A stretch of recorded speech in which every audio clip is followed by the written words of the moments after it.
Right. I think we're going to go ahead and get started. I know a couple people have to slide out a little bit early to make it to their next meeting.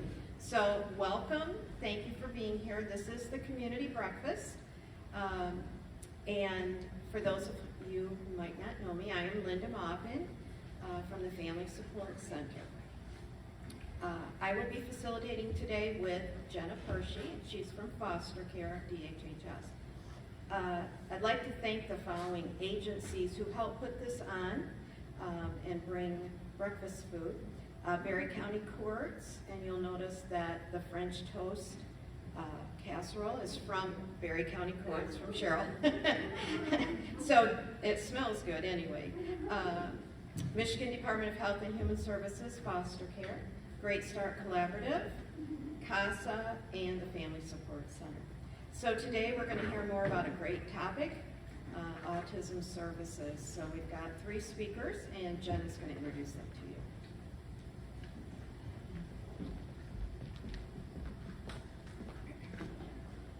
All right, good morning, everybody. All right, so first we have Brittany Tyler. She is a board-certified behavioral analyst who has been working for Berry County Community Mental Health Authority for the past 10 years. She provides supervision for the autism program for both staff and clients.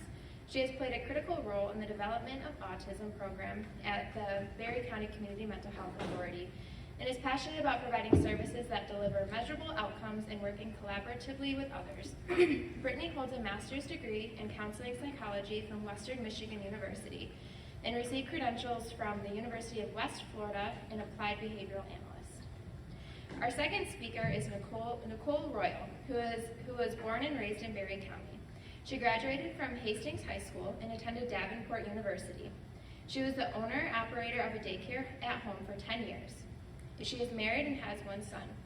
She was an ABA aide for 3 years and has been the autism supports coordinator for almost 5 years at Berry County Community Mental Health. Also joining us today is Nate Grube. I hope I said the last name right. He started working with individuals with autism in 2009.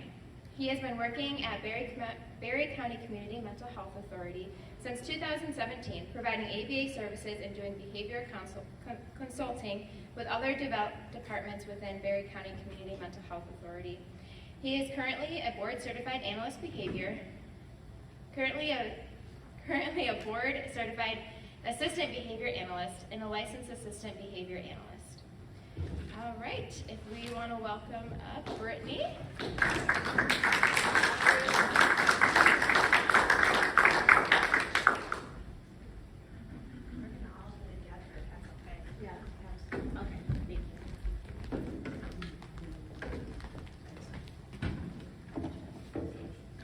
Thank you for the introductions, and thank you for having us here today. Can you hear me okay? All right. All right, I just want to get a show of hands. Who knows somebody who's been diagnosed with autism spectrum disorder? Wow. Wow, thank you. I like that question because sometimes it's the majority, like today, and sometimes it's just a few people. But the key point is that if everybody who raised their hand wrote down characteristics of that person they know who is diagnosed with autism, there's going to be differences, right? It's a spectrum. There's an array of characteristics that make up this disorder, and that's why it's challenging to work with in this ever-growing field. If you were to Google or search online what autism spectrum disorder is, you would find it's a neurodevelopmental and neurological and developmental disorder that affects the way the individual experiences the world. For example, if every child was born with a pair of lenses, a neurotypical child would see everything. So say they're on a country road in Berry County on a Michigan sunny day, they would see trees and the sunshine, the birds, a tractor or two, and they would talk to what they're seeing with their parents. Maybe they see a child from school and at the stop sign and they wave to them, they wave back. Okay. A child with autism now has same lenses, black electrical tape placed over different parts of the lenses. So it's blocking out some of those things. Now this is not an impairment, this is a barrier. I'm not saying they're visually impaired, I'm just saying they're not going to see maybe the birds, they're not going to see the trees, or maybe they count the mailboxes. It's different, with the same lenses. That child they see, they wave, they don't wave back. There's a piece of tape over the face. And so when working with autism, our program with applied behavior analysis, we work on reducing those pieces of tape, those barriers, so they can start experiencing life like a neurotypical child would. And so applied behavior analysis, we use different ways of teaching. Maybe we break down tasks. Instead of saying, Johnny, clean your room, we use a task analysis. Go into your room, make the bed, put away the trash. And that's what our program really does. We use all these techniques and motivation. Kids with autism are motivated differently. So that's what our program really does. Try to limit those barriers so these kids can be successful in life, whatever that looks like for them. And so applied behavior analysis, our program has started in, there's a little bit of history, in April of 2013. That's when the Medicaid benefit just started. And that was from 18 months until the 6th birthday. We're eligible for this program. And at that time, it was littles, so play skills, responding to their name. And then in January 2015, it expanded to everyone under 21, as we're dealing with today. So that's a big gap that we're filling. And so Nate's going to talk about how our program is really, the specifics, and it's very, specific for our program and all the things that we do. So I'll let him take over.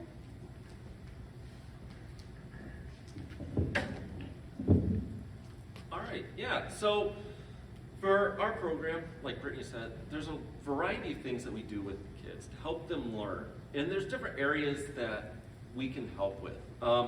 So it might be verbal skills development. A lot of the kids that come through our program have very limited communication skills verbally. That doesn't mean that they don't know how to communicate. They communicate differently. So a lot of kids you might see screaming. People are just like, oh, they're just upset. No, a lot of the time they may actually be asking for something, but they don't have the words to do so.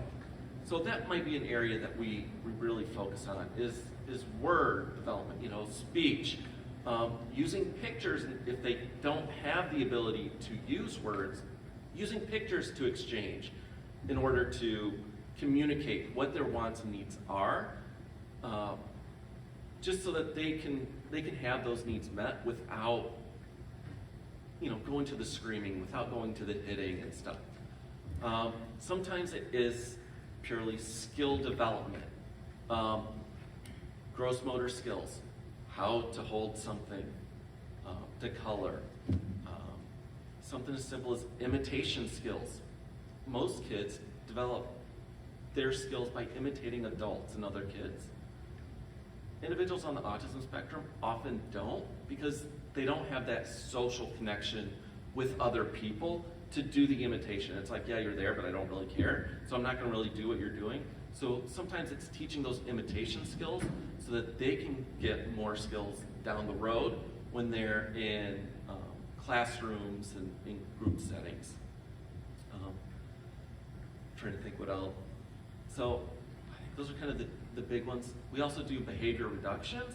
So if there's a child who comes in has high levels of problem behavior, so maybe high levels of hitting, of tantrums where they're just screaming and throwing themselves on the floor, some aggression stuff where they're biting and hitting other people. We work on reducing that and replacing those behaviors with more functional behavior. So that's some of the things that we do. We have 3 behavior techs who implement a lot of the programming that we design to help our kids reach their goals. So one of the ways that we are able to monitor this is through our data collection. So ABA is really data driven. We take a lot of information, a lot of data to see, okay, what exactly is happening? Where are the growths? Where are we not seeing the development that we want to? And one of the cool things that we're blessed to have is a program called Catalyst. Catalyst is a data collection application that we have. What's really nice is it can be offline or online. So we used to be in the home, now we're center-based, but we're here in Berry County. There's a lot of places that we don't have service, right? There's no internet access, there's no cell access, you're kind of in the middle of nowhere. So it's really cool. You can take the data on that and it'll automatically upload it. And then it'll upload it to kind of like an online portal where we can see it anywhere at any time. So if Brittany and I are out for some reason and the show goes on, we still have to have our services, data's collection. We can sit there, log on, and we can see all this data.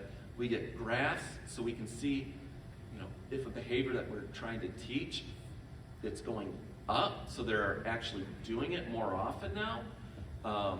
If it's a behavior reduction, we can actually see it on a graph if that behavior actually reduces. So it's really cool that we have that. And that's one of the things I think that really helps us and sets us apart. A lot of places still use paper data, so it's just a sheet and they're just taking hash marks and little notes and stuff. We're fortunate enough to have this so that we can really be on top of the programming with our kids and really, push those skills, push those behavior reductions, and really see a lot of progress in a short amount of time because we can adjust things on the fly really quickly. One of the other things that I think we do really well is really integrating our parents into our programming. We've seen throughout all the years that we've worked on this that when parents are engaged in the program with us and they're taking ideas and things that we do in ABA and incorporating them in the home and really buy in, we're seeing much more development with these kids that we get on the spectrum than the parents who don't buy in, who just kind of drop them off maybe 1 or 2 days a week and think that's good enough. And then they wonder, why isn't anything changing? But you gotta think too, like 2 hours a week versus all that other time, there's not gonna be a whole lot of change. So we really try and get parent involvement. One of the things I do is what we call behavior terms and techniques. So I meet with parents 30 minutes to an hour each month, depending on where they're at.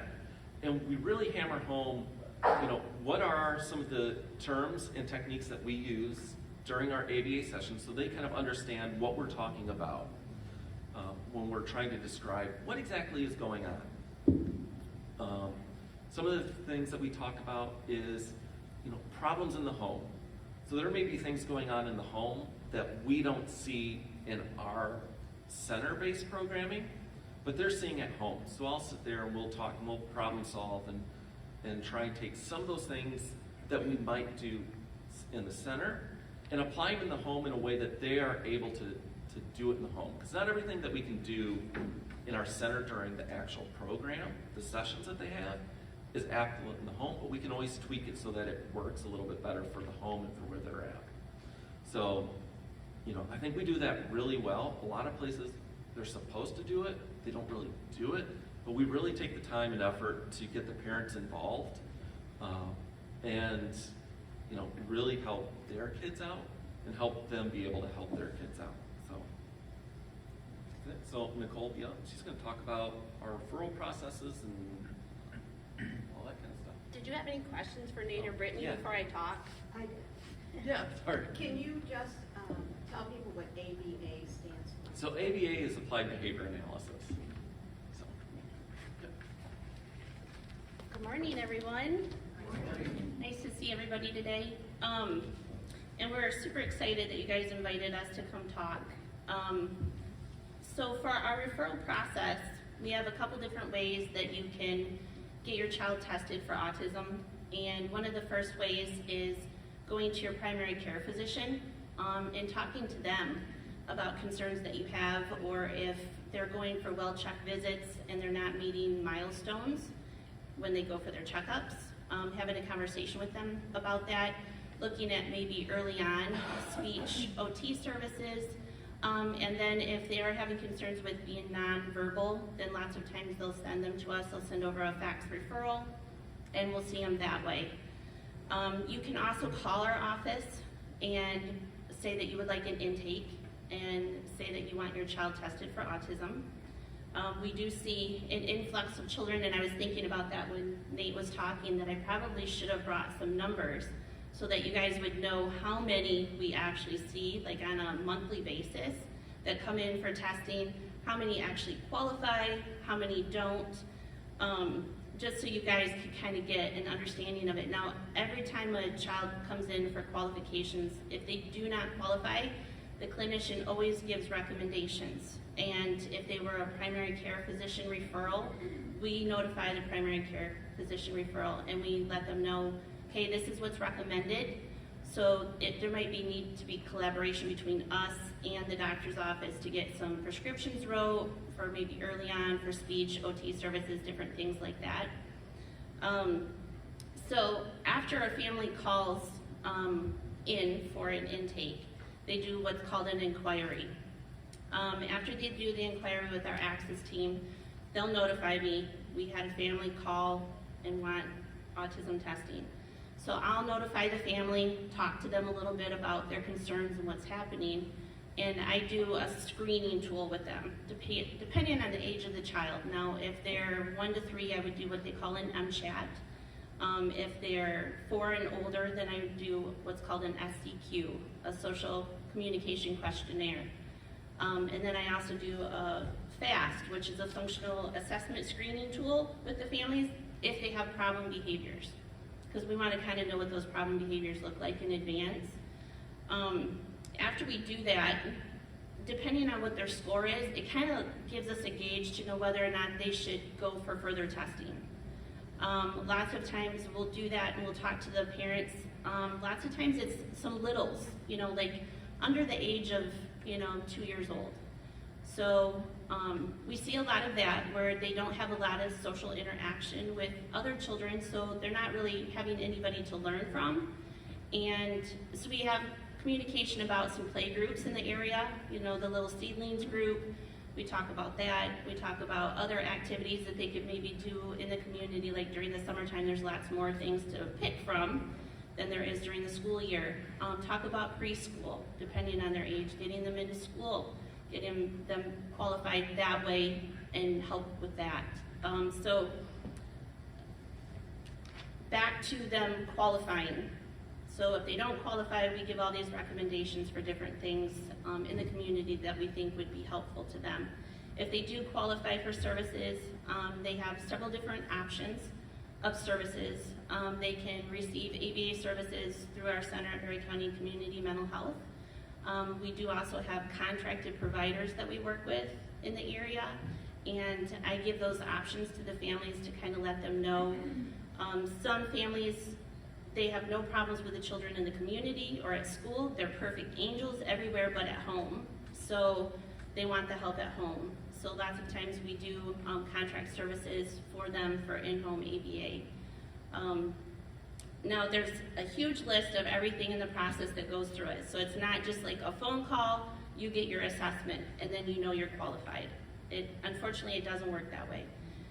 We get the phone call, we have discussions about it, we do screening tools, then we schedule for an intake. They do the intake. After they're done with the intake, then we'll do a brief consult with our behavioral specialist assistant, Nate, and he'll talk to the families about restrictive and repetitive behaviors and kind of talk to them, because a lot of times we get a lot of families that the children have ADHD and they're under the age of 6, so they're not at an age where somebody would necessarily diagnose them with ADHD. And they have concerns like, I think they might have autism, but I also think they might have ADHD. So they kind of talk through those things with Nate. And then after the brief consult, I meet with them, I do a treatment plan with them, and I schedule them for 2 different assessments. The first one is called an ADIR, which is a parent interview. That's about anywhere from 1 to 3 hours long, depending on the child's age. And it's a parent questionnaire pretty much that they meet with a clinician and go through that. It talks about pregnancy, any concerns or issues during pregnancy, all the way through questions to ages 4 and 5. So if you have a child that's under the age of 4, obviously it probably won't take you the 3-hour appointment. But if you have a child that's 12, you'll probably be there for the 3 hours doing the appointment. And then after that, we have what's called the ADOS.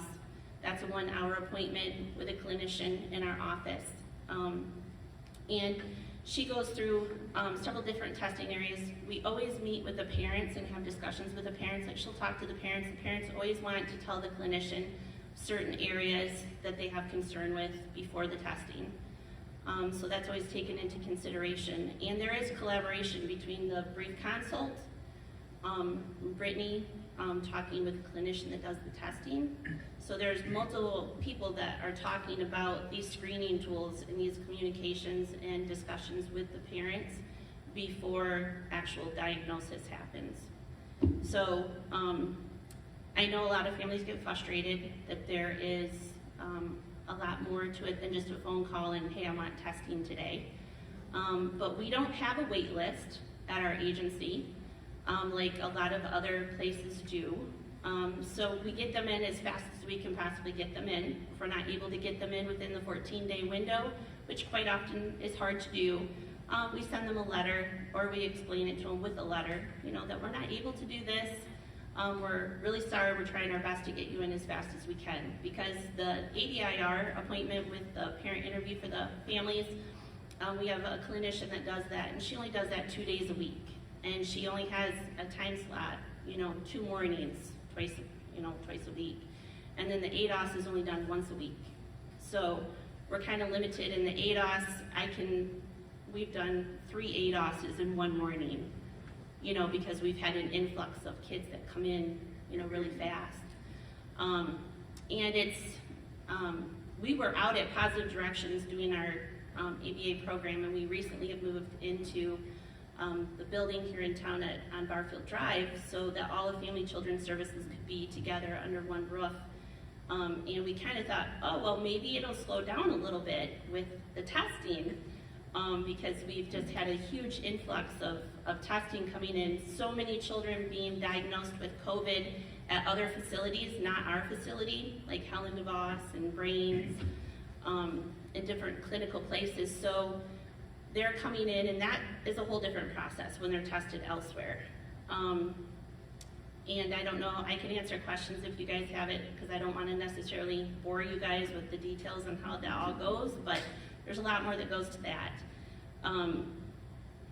But if they do start services with us, we will get them scheduled for some assessments with Brittany and Nate to see what that looks like, where there's areas of need, whether it's at home, in the community, or just in general. Lots of times for the littles that are nonverbal, we use like a picture exchange. And so we have a discussion with them on having that and what that looks like. And then we do a treatment plan and we start services. And we see kids right now, our hours are probably gonna change because of the school year, but right now we're seeing kids up until like 6 o'clock at night. And that will probably change and be a little bit later, because of so many kids needing that service after school. Yeah. So is it based on the assessments that are done and all those appointments to determine then how many hours of service that they qualify for, like each week or each month or whatever? Brittany can answer that. She's the one that does that. Yeah, so once they're qualified for our program, I meet with the families, and usually Lee's involved as well, and I do one of my 3 assessments, and that determines the amount of hours I would recommend. And it's really based on the needs of the child and the family, like if there just is maybe a language delay, so we're working on speech, it's gonna be less hours than if a child's head banging to an extreme extent. So that's where I kind of gauge it using the assessment tool, and we look at like if they're in school, the supports, and all of those variables. Yeah. Just to follow up, and then they do, like, how often are they reassessed for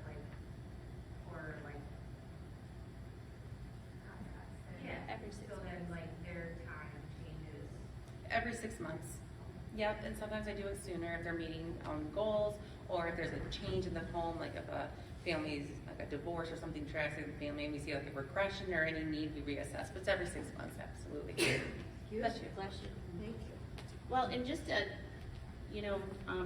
jump on that wagon that she's talking about a little bit, is we also too with the families, so like her recommendation could be anywhere from 16 to 35 hours a week is recommended. Now, kids are in school full time and they have lives outside of school and work. So Brittany does a really great job in talking to the families, like, how many hours a week do you possibly think that you could do? You know, we're recommending 16 to 35, but if you guys can only do 8, we'll make it work. We'll figure out how we can do it for 8. Now, my contracted providers are different. The contracted providers that work in the homes, they're requiring a minimum of 15 hours per week. So that's a little bit difficult for some families, having people in their home for that many hours a week. So just so you know, if you know any families that have in-home ABA services, they have a lot of people in their home a lot of hours during the week. And sometimes weekends too, because they do services on Saturdays and Sundays as well. So, So I know you said you didn't bring numbers, but just off the top of your head, how many are you serving currently, approximately? I think we have, is it 9? Say 10, I think, yeah. 9 or 10 in the program currently, Okay. that we see weekly. But as far as like with my contracted services, I probably have, on top of that, we have, I would say there's 6 more. Yeah, like 10 in the referral process. Yeah, and we're in the middle of, it's just like right now I have 8 to 10 more that I am going through the process with, getting them scheduled for testing. So each week I get probably anywhere from 1 to 5 referrals.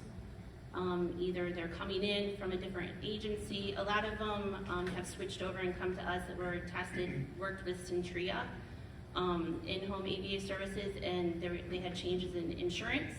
And our program used to only offer ABA services if you carried Medicaid, but that has changed.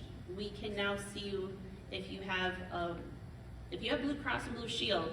You cannot be tested through us. You have to go to a center of excellence. So that's a number one thing that we always tell everyone, that, you know, unfortunately we can see you if Blue Cross and Blue Shield, you know, says, yes, you can come to Berry County Mental Health for ABA services, but you have to go to a center of excellence, which is like Mary Free Bed, Pine Rest, for the assessment to be qualified.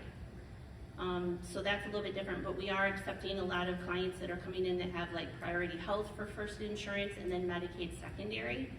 So we're seeing a lot more of that, and we're having a lot of people move to Berry County.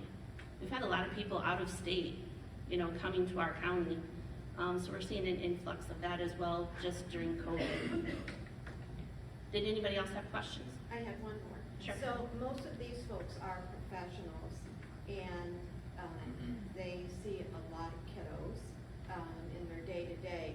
Is there anything that they should be recommending if they see certain things that might qualify? Do you prefer that we call you and say, hey, here's what I'm seeing? Should I encourage the parents to call you? You know, do you want us to check in because of the workload, I guess is my thought. You know, we're gonna go through the screening tool with the family regardless if you call us or not. I mean, that's a great courtesy for you to call us and be like, hey, we're working with this family and they're concerned with some of these things. What does it sound like to you guys? You know, like, does it sound like we should send them your way? Or is there maybe something else that's going on? That would be great. I know any of us would. Yeah, I was gonna say you could, we can provide you guys with emails. I know the brochures that we have back there have the phone number. You can easily call and get an email to Brittany suggesting you guys email us. So we can give you our email addresses too before we leave if you guys want to do that.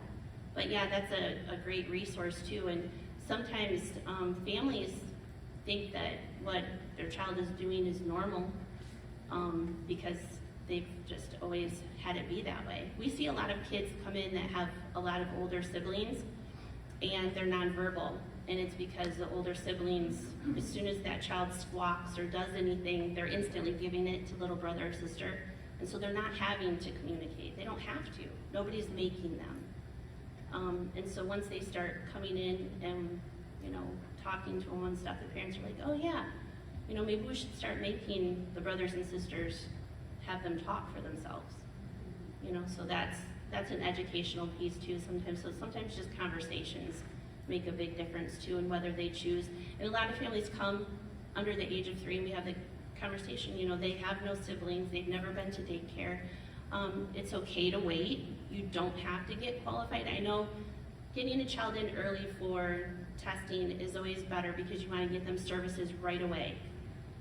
We understand that completely, but it's also very difficult when they're so young to be able to fully do ABA with them. It's more like Brittany said, a play therapy, which I usually refer them to early on, and speech and OT services.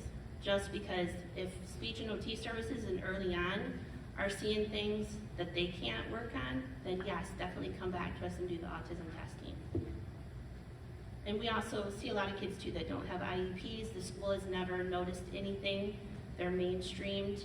Not saying that because they're mainstreamed they don't have autism, just saying that lots of times if the school is not seeing anything and they're 12, 13 years old, and the behaviors are happening now, doesn't mean that it's autism. Maybe therapy would be a better option to look at, and sometimes family therapy, because sometimes there's some dynamics going on and the parents don't want to maybe acknowledge that there's other things happening in the home and it's more the child that they're seeing be different, when actually there's a lot more factors that are happening.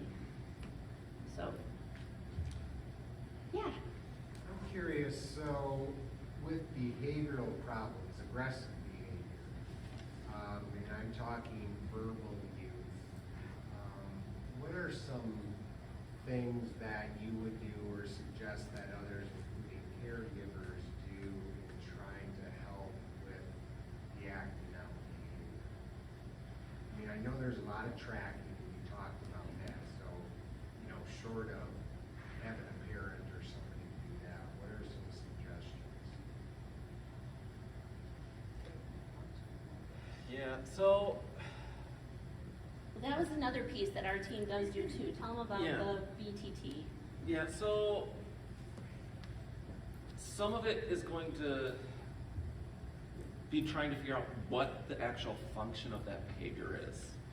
So, without getting too technical, for us, there's 4 different functions of behavior. Are they doing it to get out of something? So, to escape it? Are they doing it because they want to get access to something? Are they doing it purely for the attention of other people? Or is there some sort of internal, thing going on which is causing this behavior?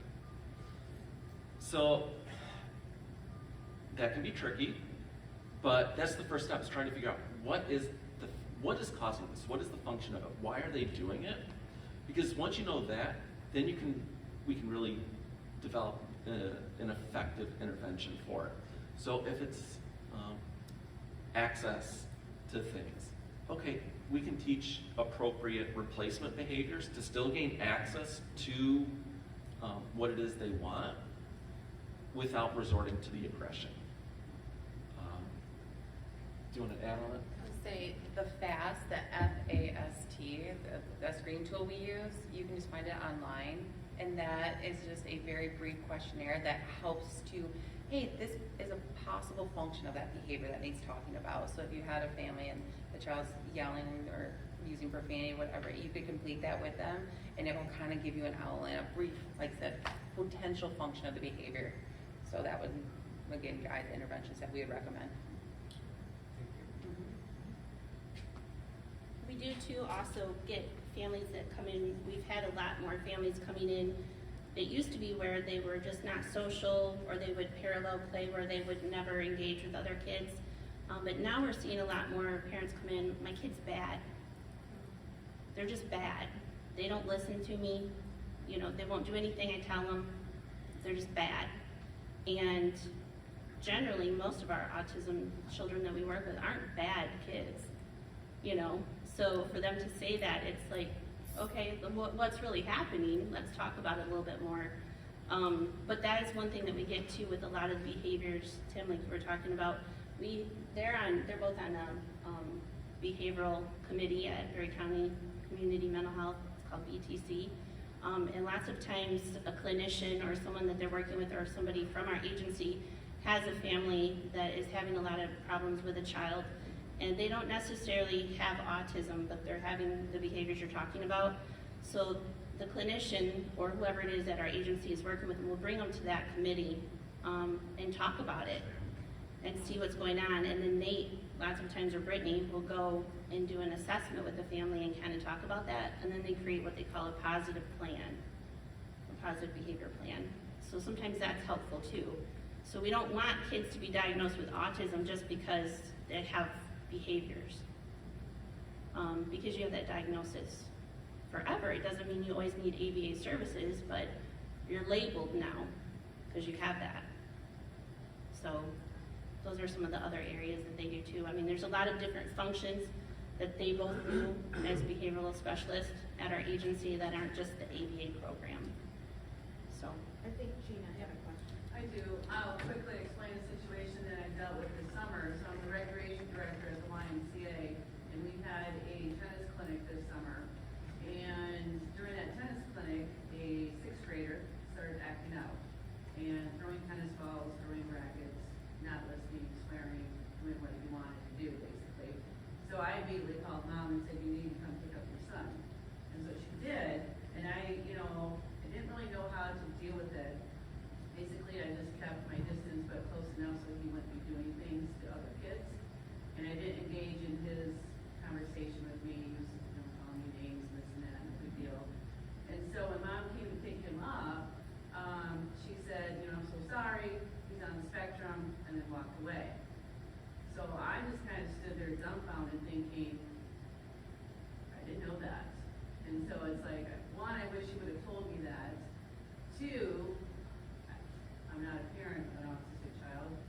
Should that parent stay, during that tennis clinic? She did mention that they had just gotten back from up north, and he really didn't want to come, and so she was pushing him. So that probably triggered it. And so immediately, I thought, he's not coming back because he was being physical, et cetera, et cetera. I slept on it, and I thought, you know what, a lot of these kids are probably not included in things. So, two things, he can come back. He needs to apologize, and mom needs to stay. And so, that happened the next time, and he was perfectly fine in the next couple of sessions. But for a person in that situation, for me being in that situation, I wasn't sure how to deal with that. Because one, I didn't know he was on spectrum. And two, I need to be educated, and maybe you can help me find out where I can get the information to be educated on that. Where should I go? I know we always talk about, well, just Google it, but where is good information that I can get?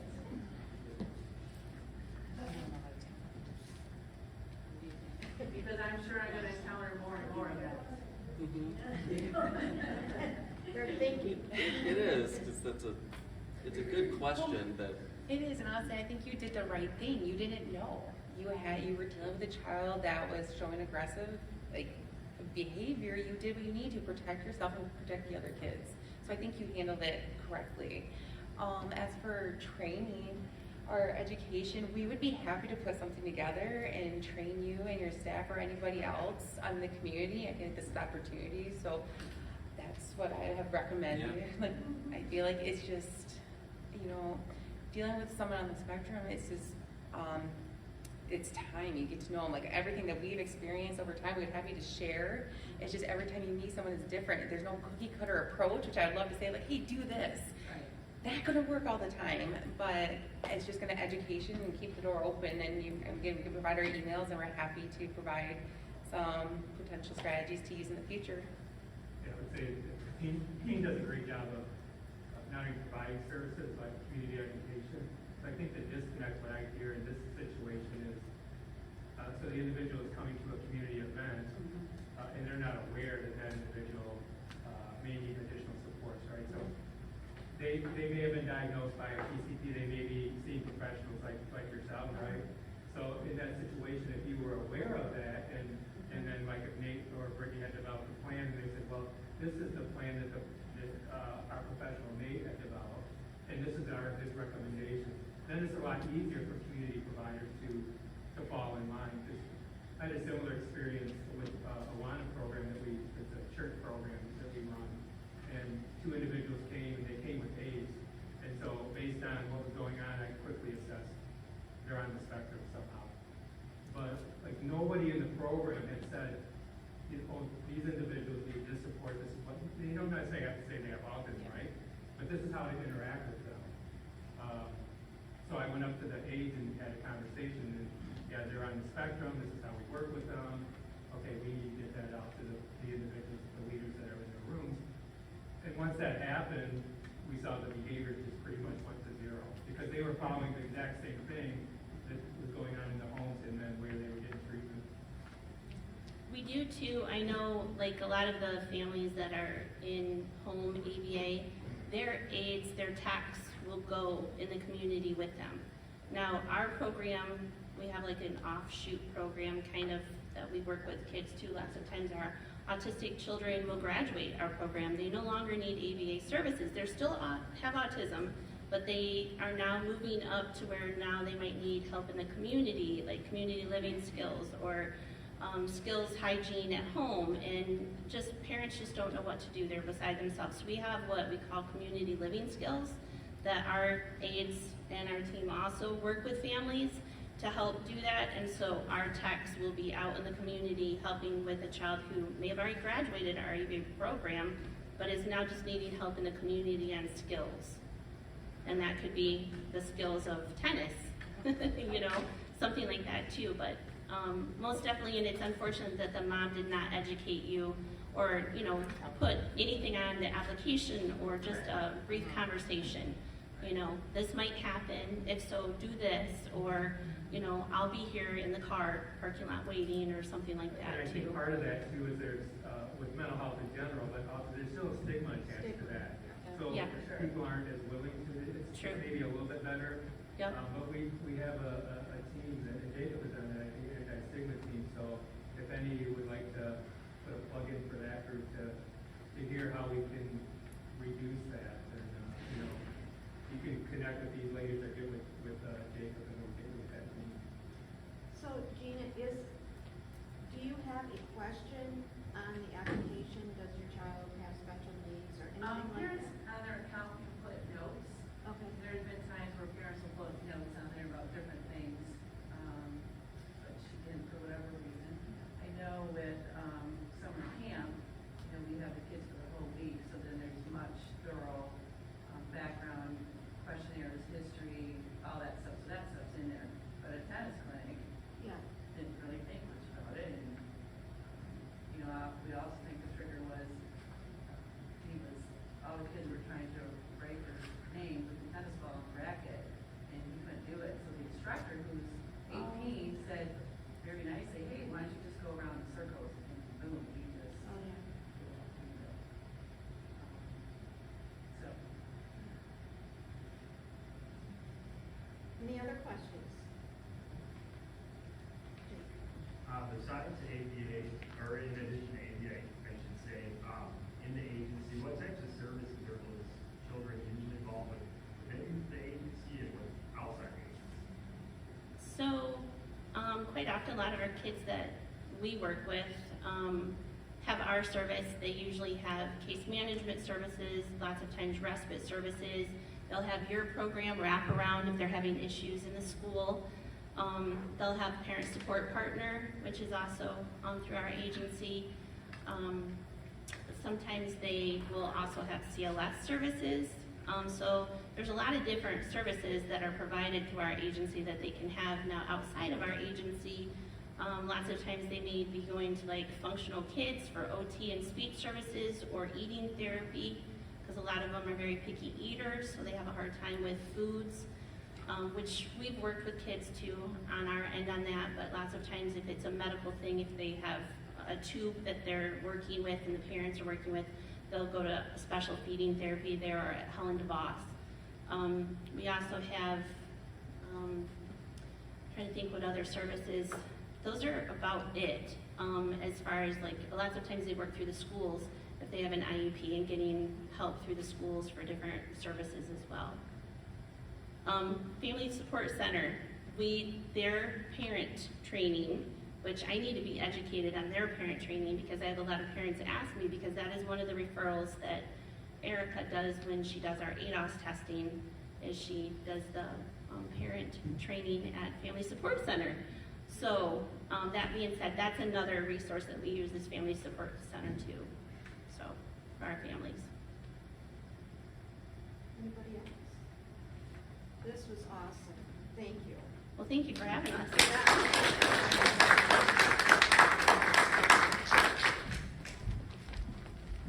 A topic near and dear to my heart, because I have a grandson who's in the autistic spectrum, and he's 22 now, and grew up in the Calhoun County area, had absolutely no services like this. I'm sure they do today, but when he was a little guy, my daughter really struggled trying to raise him, and we've all learned so much. So thank you, Nate, Nicole, and Brittany. So that was a great overview of the Autism Services. I hope you were able to expand your knowledge today. And please take a minute to complete one of the surveys. There are several out, and if you need one, let me know. Your feedback is really important to us. It helps us stay relevant in what we offer here. This concludes our community breakfast for August, and our next breakfast will be on Wednesday, November 16th in the same location, and the topic will be youth programs in Berry County. Thank you very much.